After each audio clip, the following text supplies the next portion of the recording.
bitch down.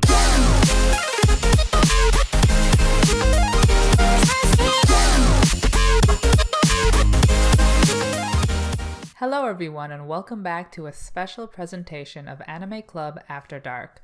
I'm your host, Sho, and joining me tonight, we have Alex Senpai. Go for that crown, bitch. Yes, indeed. We are talking about the 20th episode of Vinland Saga entitled Crown. And in this episode, Canute talks to his daddy about his daddy issues. I mean, you're not that far off. Yeah. So, we start the episode with a scene with Floki and his men. And Floki's like panicking. He's like...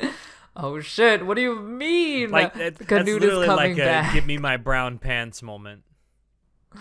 What do you mean Thorkel has switched sides again? What do you mean Canute is commanding Thorkel and Askeladd? What is going on? I also love the little I love the little look that Askeladd gives Floki when he shows up like I lived, bitch. Yes, that was a very funny scene. I enjoyed that. And then, like, Canute walked up to Floki and is giving him the coldest stare. Like, bitch, I know you are like preparing to murder me. Don't you dare. Again, I said it in the last episode where we talked about this. Just replace that stare with the line, bitch, please. Yes.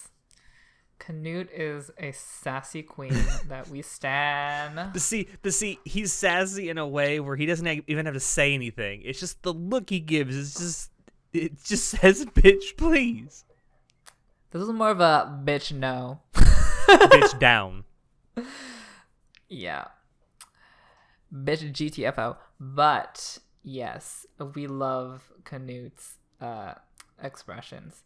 But after he gets past Floki and gets into the main army's camp, he starts like delegating tasks to all of his newfound followers.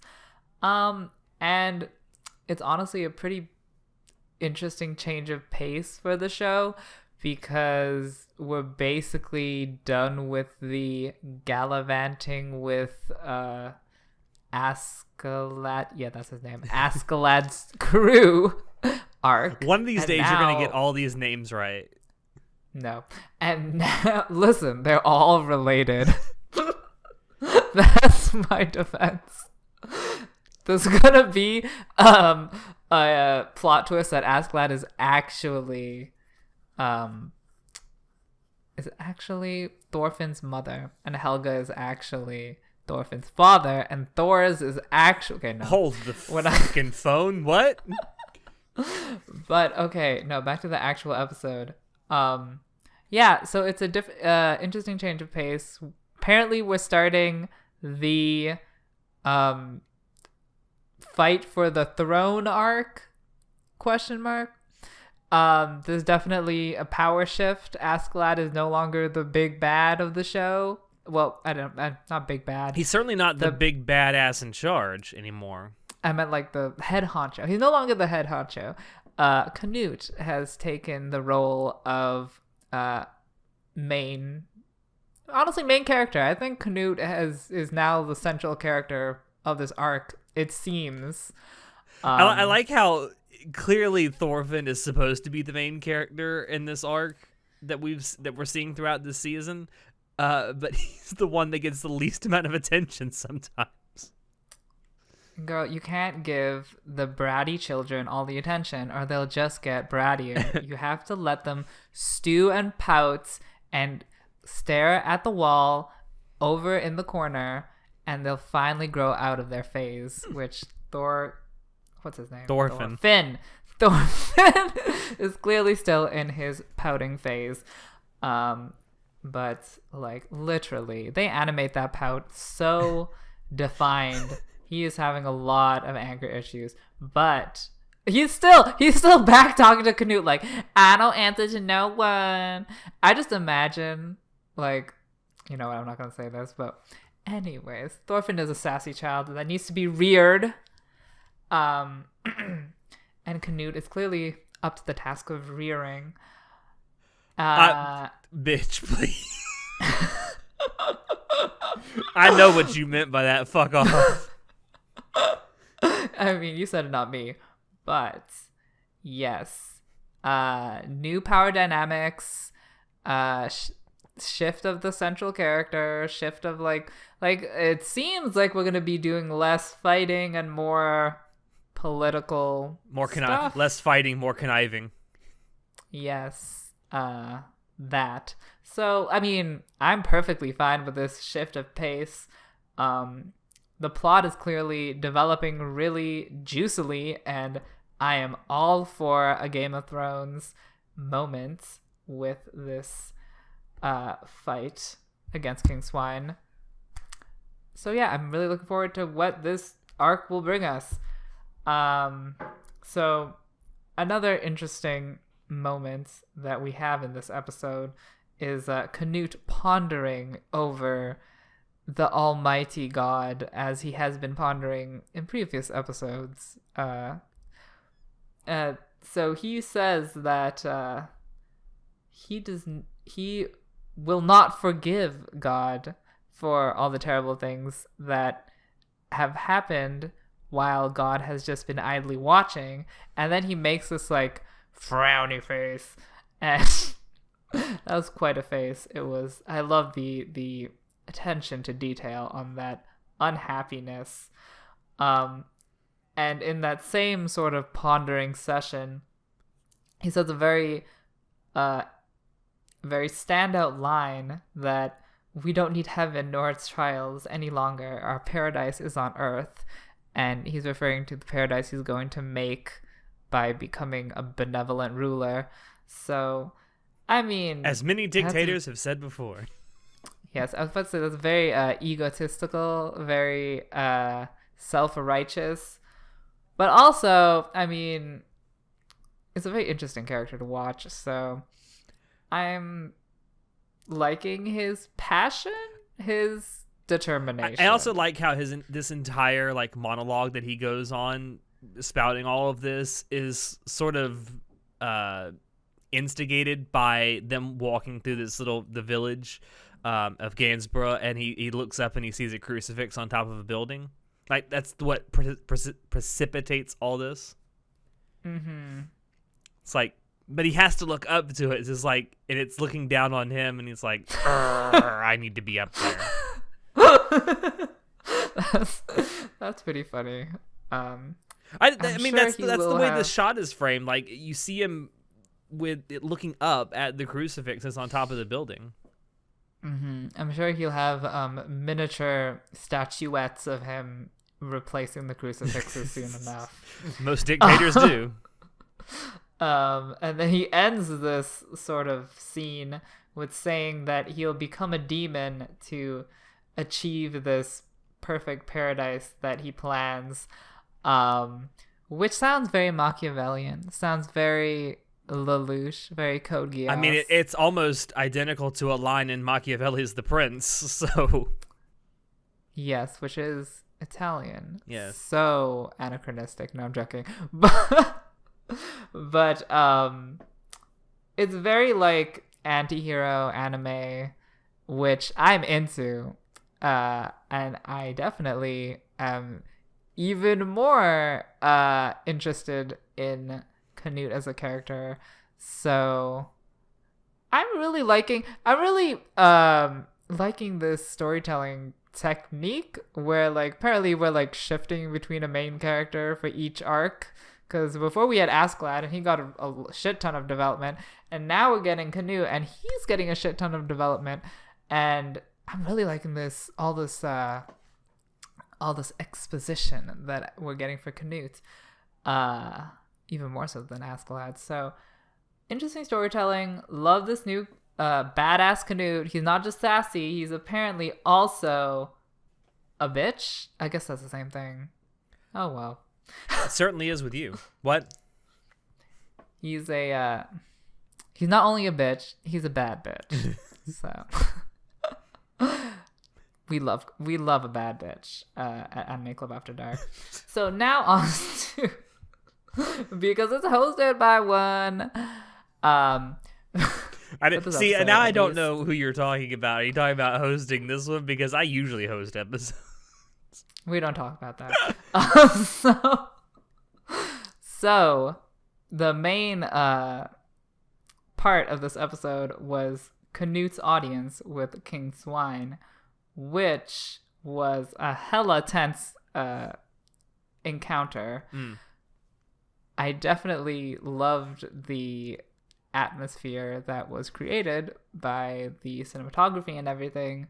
Definitely had me on the edge of my seat. Yeah, that's something that I definitely want to talk about. Those, like, from the second they enter this building where the king is to the moment they leave, there's so much tension, and almost all of it can be attributed to the amazing cinematography of this scene. Like, there's so many low angles, there's so many like shots that are in shadow. It's so good. It's so good, and it's also helped by like the amazing voice acting that's being done in this scene. The voice actors choose their words very carefully. It's very quiet. It's very dark. It's there's a lot of close-ups on expressions. There's a lot of like nonverbal communication. There's a lot of subtext. It's like, I'm saying this, but I mean that I'm going to kill you if you say it wrong. There's also a lot of close-ups of eyes in this. Yes, you gotta look at those. Look at those balls in your head. And I thought it was also they set it up really well, because immediately upon entering this scene, Askeladd and Thorfinn realize that this is an ambush. And then what's his name? Canute. They're all the same. Canute says that the person who draws their sword first loses. So I'm like, ooh, tense scene. It's like a battle of the minds and also swords. Love the political intrigue. So also add to the actual content of the scene. An interesting concept that is brought up is that King Swine says that the crown has a will of its own, apparently. And I don't know how you interpreted this. So, Alex. So there's a part of me that when this was uttered, my immediate thought was, oh, so the crown by itself represents power. Like, the person who wears the crown has the power, right? And like what I took away from that is him saying that you can become a king and you can wear this crown for noble deeds, but eventually what it's going to do is turn you into someone who just does whatever it takes to get something done, regardless of what, may be the right thing to do. So morally the right thing to do. The power will get to his head. Yeah, like essentially the absolute power corrupts. I don't know if that actually applies here, because doesn't that mean you use the power for your own like personal wants? But I think King Swine is saying that the power has its own wants that are not mine. Because if the power corrupts for King Swine, he would keep his children all alive. He would do what he wants. But the crown has its own will. The crown does what it wants. I don't know. The crown is telling me to kill all my children. That's kind of how I took it. I thought it was just it was an interesting way to put it. I mean, most people would just say that, a crown, definitely a crown represents power. But what do people do with that power? Because different people react to power in very different ways. Yes. But a lot of people who have power for a very long time eventually always do the wrong thing. Interesting. I see what you're saying. And I also agree that the use of the way they said it was very very intriguing, very creative. I enjoyed their metaphor ? I think it's more like, not that he does the wrong thing or a bad thing because the power gets to him. I interpreted it more like he has to do what the people expect him to do. And like by the people, that means like his retainers, his army, his citizens, his country. What's best for them is not necessarily best for King Swine personally. So I think that's what he was trying to say, but it was very ambiguous. You can interpret it like many different ways, which is not necessarily a bad thing. I definitely like how vague it was, but that's how I saw it. And which kind of makes sense in the way that I think he wants to kill Canute because he thinks that Canute would not be good for the country, allegedly. I'm not entirely sure. That's what I'm currently hypothesizing. But then Askeladd convinces Swine that Canute is good for the country. So Swine's like, fine, you are good for the country, so the crown tells me not to kill you. Well, it's almost, I would say it slightly different. It's not necessarily that Askeladd is saying that keeping him alive is the right thing to do. It's that killing him now will make him look bad in the eyes of his people. That is another way to look at it, which actually might make more sense, because I'm pretty sure King Swine still wants to kill Canute. Yeah. But I'm saying that's what I got from how Askeladd said what he said. It's like, maybe you want to kill him, and maybe killing him may be the right thing to do, but it may not be the right thing to do now. Yes, more intrigue. When will the death come? And also we know that Askeladd really doesn't care who's in power as long as they leave Wales alone. Yes, but I'm pretty sure Askeladd has more of a chance of keeping Wales safe with Canute than with Swine. Yes. Also interesting that he made a really ominous foreshadowing about giving him his reward later. I am questioning what that will be. And Swine's like, yeah, I'll just give you Cornwall. Just go away now.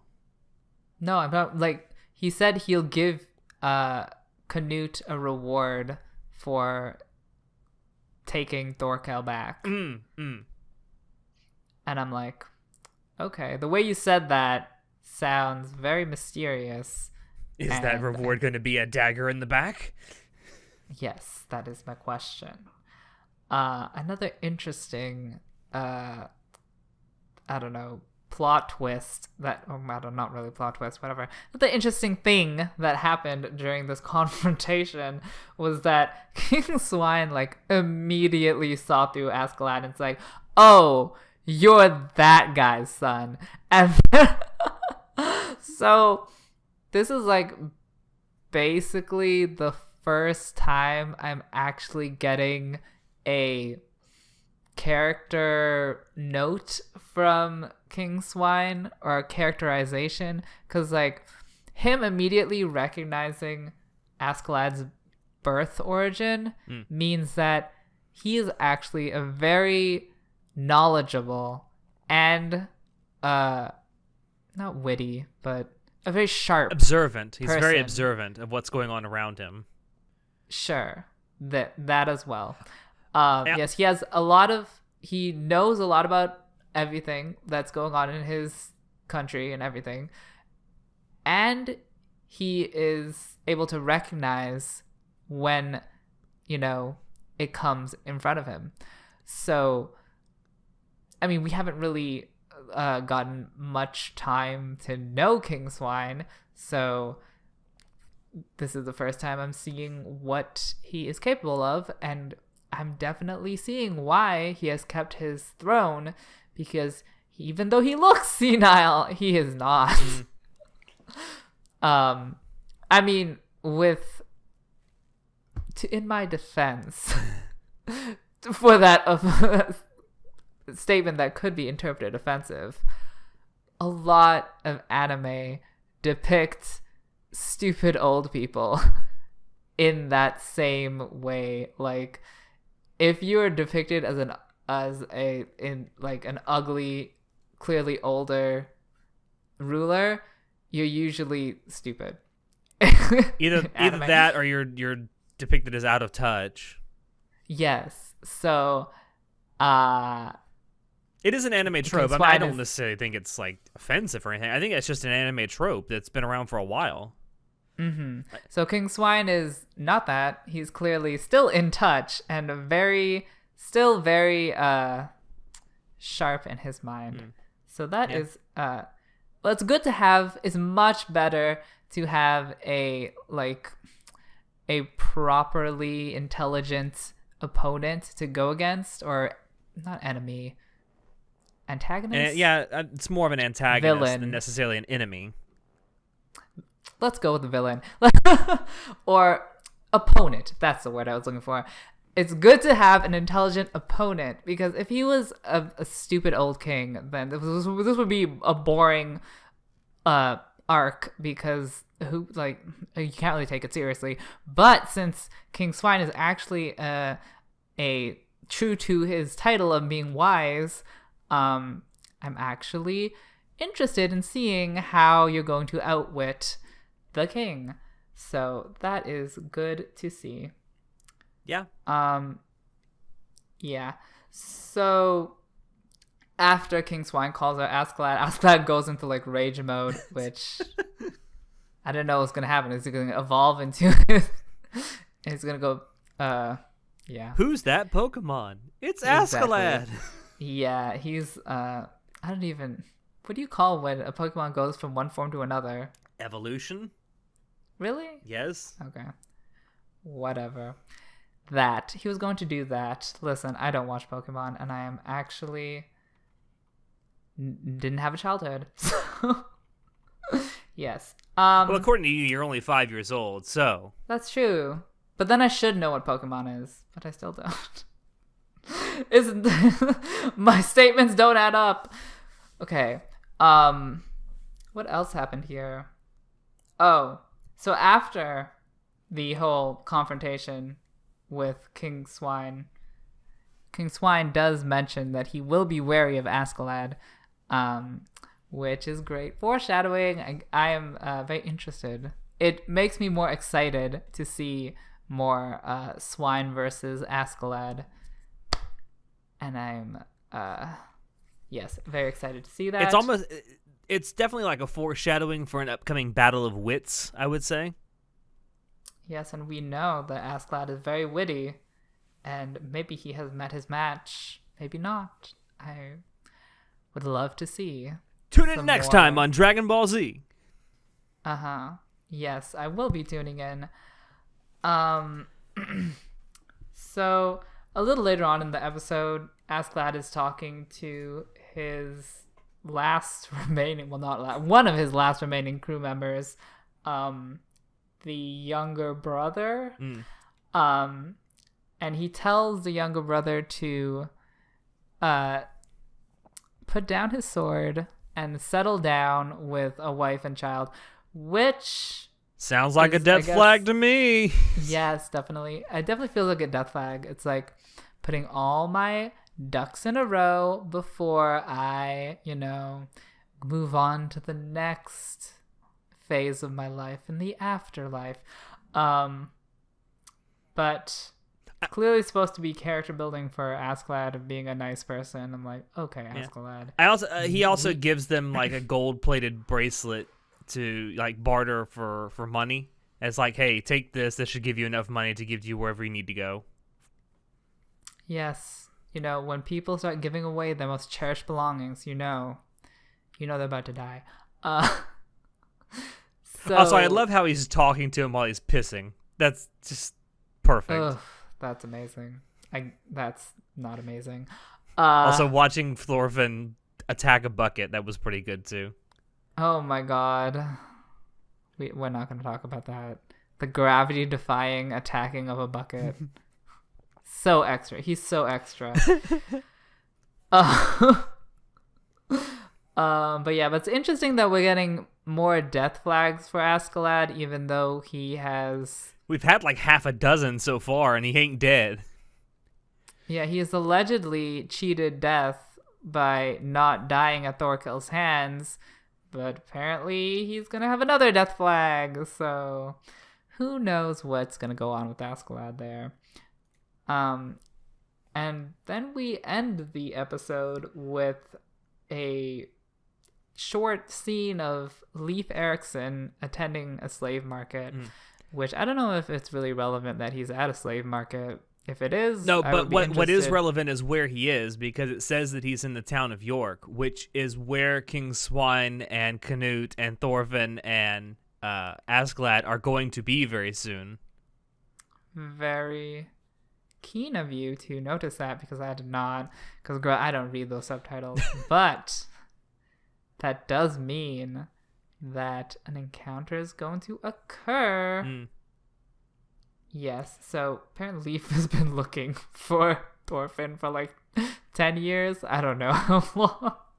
Many years. So, yes, I am interested in seeing how or what Leif's reuniting with Thorfinn will bring to the story,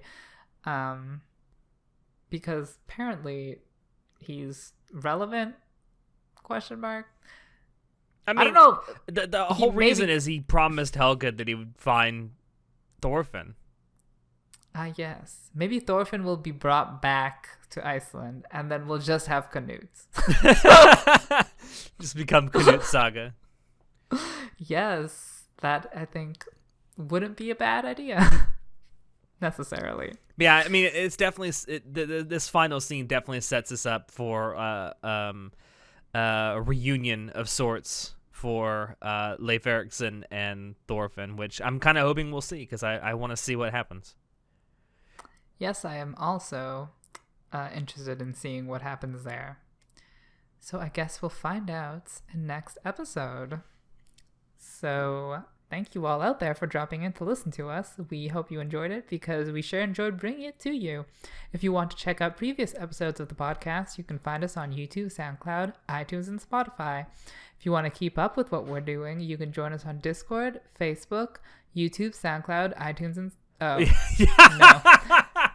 You can find us on read. Discord, Facebook, I know you can read. Come on, let's Twitter, do it. and our website. Shoot us an email if you have any questions, or if you have ideas for topics you'd like us to talk about in the future. Links to all these things are down below in the description. I've been your host, Sho, and I will see you next time. Say goodnight, Alex. I've got 4 episodes left. Something's got to happen soon. That means Askeladd, Canute, Thorfinn, and Swine are going to die in each of those episodes. Wow. Let's hope not. This will be a really good... You thought the ending of Her and the Franks was bad. It still is. You're not wrong. I'm never wrong.